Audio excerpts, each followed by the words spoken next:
Correct identification is critical in achieving control of ants.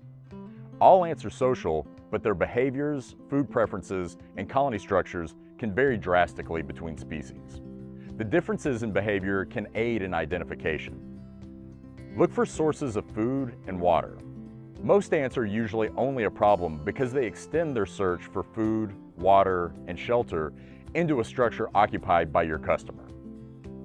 Key inspection areas around the structure include bark mulch, weed cloth, river rock, areas around drip irrigation lines and sprinklers, bases of trees or within trees, rotting or damaged wood, soil near citrus, crepe myrtle, hibiscus, oleander, and other plants with large aphid whitefly or scale insect populations.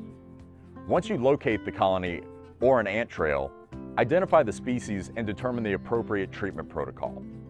When inspecting for ants, you want to pay attention to direction. Pay attention to where and how ants are moving solid food particles. Are they moving particles from a structure to the exterior, or are they moving particles from the exterior into a structure? That'll give you an idea of what to do when you're developing a treatment strategy. Locating trailing ants is critical when developing a treatment plan. However, ants are not always foraging when you show up for the service appointment. To find hidden nests, you can lure ants out with food. One trick is to have your customer pre-bait the ants before you arrive. If the customer is willing, have them place a food source such as honey, syrup, or the like in areas where they have seen ants foraging. Placing the pre-bait on a piece of wax paper can make cleanup quick and easy.